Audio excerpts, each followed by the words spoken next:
Hi friends, welcome to Madhu Telugu stories channel. Friends, నేను పెట్టే videos మీకు నచ్చుతున్నాయని అనుకుంటున్నాను. మీకు ఈ వీడియోస్ నచ్చితే ప్లీజ్ నాకు సపోర్ట్గా నా ఛానల్ని సబ్స్క్రైబ్ చేసుకోండి. 1000కి ఇంకా కొంత దూరంలోనే ఉన్నాం. మీరు సబ్స్క్రైబ్ చేసుకుంటే నేను డైలీ వీడియోస్ పెడతాను, ఇది నా ప్రామిస్. అలాగే ఈ వీడియో మీద మీ అభిప్రాయాన్ని కామెంట్ బాక్స్లో తప్పకుండా నాకు తెలియజేయండి. ముందుగా ఈ వీడియోకి ఒక లైక్ అయితే వేసుకోండి. సో ఇంకా స్టోరీలోకి వెళ్ళిపోదాం. హడావిడిగా హాస్పిటల్కి వెళ్ళడానికి తయారవుతున్న కల్పన దగ్గరకు పరుగున వచ్చింది బంగారి. కల్పనమ్మ అంటూ. ఏమిటి అని హ్యాండ్ బ్యాగ్లో దేనికో వెతుకుతూ అడిగింది కల్పన. చందనమ్మకు ఒళ్ళు బాగాలేదు అంది బంగారి. ఏమైంది అని అంటూ చందన గది వైపు నడిచింది కల్పన. ముడుచుకొని పడుకున్న చందన నుదిటిపై చెయ్యి వేసి చందు అని అరిచింది. చందన వెనుతిరిగి చూసింది కల్పనను. ఆమె కళ్ళు వాచి ఉన్నాయి. నన్ను కారణం అడగొద్దు ప్లీజ్, నేను వెళ్ళిపోతాను ఇక్కడి నుంచి. కాదు, వెళ్ళిపోవాలి అని తల వంచుకొని చెప్తున్న చందన వైపు అయోమయంగా చూసింది కల్పన. ఏం జరిగింది చెప్పు అని చందన చెయ్యి పట్టుకుని అనునాయంగా అడిగింది ఆమె.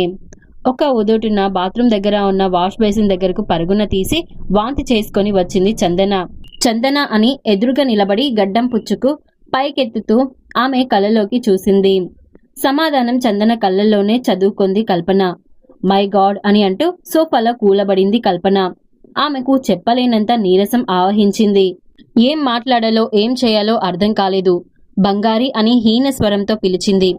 చందనకు కాస్త కాఫీ కలిపివ్వు. వద్దు, కాంప్లైంట్ కలిపివ్వు అని అంటూ వెళ్లి హాల్లో ఉన్న డైనింగ్ టేబుల్ దగ్గర కూలబడింది కల్పన. అలా ఎంతసేపు కూర్చుందో తెలియదు. భుజం పట్టి కదుపుతున్న అఖిల్ వైపు చూసింది పరధ్యానంగా. ఏమైందక్కా అని కల్పన ముఖంలోకి చూస్తూ ఆత్రంగా అడిగాడతడు. ఆమె కళ్ళల్లో కన్నీరు కనిపించకుండా రెప్పలు వాల్చింది. బావ రాలేదుగా అని అనుమానంగా అడిగాడు కల్పన బెడ్రూమ్ వైపు చూస్తూ. ఆమె అలా ఉండగా అతడు ఎన్నడూ చూడలేదు. భర్త మేజర్ వర్మ వల్ల ఎన్ని సమస్యలు ఎదురైనా లెక్క చేయకుండా తిరిగే కల్పన ఇంత బేలగా అయిపోవడం చూస్తే ఏదో జరగదానిదే జరిగి ఉంటుంది అనిపించింది అతడికి. అఖిల్, చందన ఎదుర్కొంటున్న సమస్య ఏమిటని అడిగావు కదా నన్ను, దానికి సమాధానం ఇప్పుడు చెప్తాను నీకు అని నెమ్మదిగా అంది కల్పన. అలా అని చందన ఢిల్లీ వచ్చే వరకు జరిగిన విషయాలని క్లుప్తంగా చెప్పింది. అది విని అఖిల్ భారంగా నిట్టూర్చాడు. అవును, ఇప్పుడు కొత్తగా వచ్చిన సమస్య ఏమిటి? త్వరలో ఆమెకు లీగల్ పరిష్కారం దొరుకుతుంది కదా అని అడిగాడు. ఇప్పుడు సమస్య అది కాదురా అని ఏదో చెప్పబోతుంటే కల్పనమ్మ అని గాబరాగా పిలుస్తుంది బంగారి. చందనమ్మ తరుణ్ బాబు లేరమ్మా అని చెప్పింది. లేరా అని అఖిల్ కల్పన షాక్ అయ్యారు. లేరమ్మా, ఎటెళ్ళిపోయారో అని ఆదుర్దాగా చెప్పిందామె. దాంతో పరుగున వెళ్లి చూశాడు అఖిల్. సూట్ కేసు, మిగిలిన బట్టలు, వస్తువులు ఎక్కడివక్కడే ఉన్నాయి.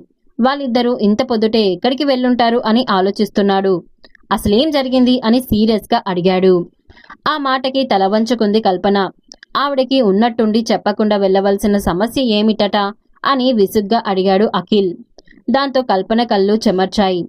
అఖిల్, షీఈస్ ప్రెగ్నెంట్ అని ఉదయం జరిగింది అంతా చెప్పింది అతడికి. అయితే ఏ మెడికల్ షాప్కో వెళ్ళిందేమో అని అన్నాడు. అది ఎప్పుడు చెప్పకుండా వెళ్ళదు. నిద్రపోతున్న పిల్లాన్ని లేపి తీసుకెళ్ళింది అంటే నాకెందుకో భయంగా ఉందిరా అంది.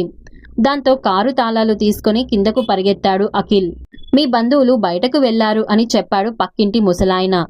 ఎటువైపు వెళ్లారు అని వీలైనంత సహజంగా అడిగాడు కర్చీఫ్తో ముఖం తుడుచుకుంటూ. ఫ్రంట్ సీట్లో అతడి పక్కన ఎక్కి కూర్చుంది కల్పన. అటు అంటూ చూపించాడు అతడు. వెంటనే కారు ఆ దిక్కుగా దూసుకుపోయింది. అవును, ఆవిడది ఏ రంగు చీర గుర్తుందా అని అడిగాడు అఖిల్. ఒక్క క్షణం ఆలోచించి స్కై బ్లూ కలర్ అంది కల్పన. తిరిగిన వీధిలో తిరుగుతూ కొత్త చోట్ల వెతుకుతూ ఎంత తిరిగినా లాభం లేకపోయింది. ఇంత తక్కువ టైంలో ఎంత దూరం వెళ్ళగలరు అని సాలోచనగా అన్నాడు అఖిల్. ఏ అఘాయిత్యం తలపెడుతుందోనన్న బాధ గుండెను పిండేస్తుంటే కళ్ళు ఒత్తుకుంటూ కూర్చుండిపోయింది కల్పన. ఒకసారి ఇంటికి వెళ్దాం, వచ్చేసి ఉండొచ్చుగా అని అంటూ కారు అటు పోనిచ్చాడు. కారు రోడ్డు మీద ఆపి పెద్ద పెద్ద అంగలు వేస్తూ వెళ్తున్న అఖిల్కు ఎదురు వచ్చింది బంగారి. ఆమె కళ్ళు ఇంతింత చేసి చెప్తున్న తీరు చూస్తే ఏమిటోనని భయపడింది కల్పన. అఖిల్ పరుగున వచ్చి కారు స్టార్ట్ చేశాడు.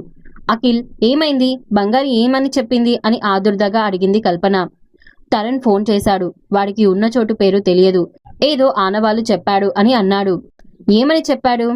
చందన రైల్వే ట్రాక్ పై పరిగెత్తిందట అని ముఖం తుడుచుకుంటూ చెప్పాడు. ఏమైంది అని కంగారుగా అడిగింది కల్పన. ఏమైందో నాకు మాత్రం తెలుసా అని అంటూ ఎదురుగా వేగంగా వచ్చిన బస్సును తప్పించడానికి సడన్ టర్న్ తీసుకునేసరికి కల్పన వచ్చి అతనిపై పడింది ఆ విసురుకు. కారు స్లో చేసి కల్పన పరిస్థితి చూసి నెమ్మదిగా చెప్పాడతడు. తరుణ్ ఏడుస్తూ ఫోన్ చేశాడట. వాడి లేత బుర్ర ఫోన్ నెంబరు గుర్తుపెట్టుకోవడం గొప్పే అని అఖిల్ చెప్తున్నప్పుడు అతని కళ్ళు చెమ్మగిల్లాయి. ఈ తల్లి కొడుకుల రాకతో తన జీవితంలో ఒక అలజడి బయలుదేరింది. ఆ అలజడి తుఫాను తనను మరోసారి కుంగదీయకుండా చూసుకోవాలి. తరుణ్తో తనకెందుకు ఈ బంధం అని ఆలోచిస్తూ అతి దగ్గరగా ఉన్న రైల్వే ట్రాక్ ను వెతకడంలో నిమగ్నమైంది అతని ఆలోచన. కారు శరవేగంతో పోనిచ్చాడు. ట్రాక్ ను సమీపించాక వీలైనంత దూరం గాలిస్తున్నాయి అతడి కళ్ళు. అంత తక్కువ సమయంలో ఇంతకంటే దూరం వెళ్లడం అసాధ్యం. కారు ఆపి దిగాడు అఖిల్. కల్పన పట్టాల వైపు పరుగు తీసింది. అఖిల్ మరోవైపు వెతుకుతున్నాడు ఆత్రంగా. అంకుల్ అన్న కేకకు మెరుపులా వెనుతిరిగి చూశాడు. అది తన తరుణ్ పిలిపే.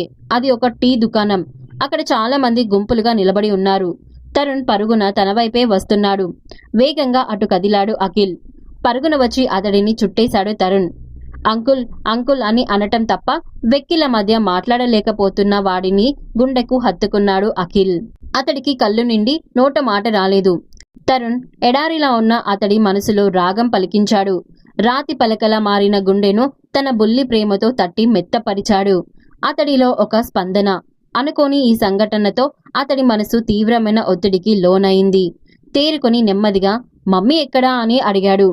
ఓ చేత్తో షాపు వైపు చూపిస్తూ రెండో చేతితో కళ్ళు తుడుచుకున్నాడు తరుణ్. కారు తెచ్చి టీ దుకాణం దగ్గర ఆపి బ్యాక్ డోర్ తెరిచి పెట్టాడు. ట్రాక్ పక్కన ఉన్న కంకర రాళ్లపై నడవలేక ఐ హీల్స్ చెప్పులు చేత్తో పట్టుకుని అవస్థ పడుతూ వచ్చింది కల్పన. ఉందా అని తరుణ్ను దగ్గరకు తీసుకుంటూ అడిగింది. ఆ దుకాణం నడుపుతున్న వ్యక్తి ఒక సిక్కు. పంజాబీ కలిసిన హిందీలో మొత్తం జరిగింది వివరించాడు అఖిల్కు. మరి ఆ తర్వాత ఏం జరిగిందో తెలుసుకోవాలంటే నెక్స్ట్ ఎపిసోడ్ వినాల్సిందే.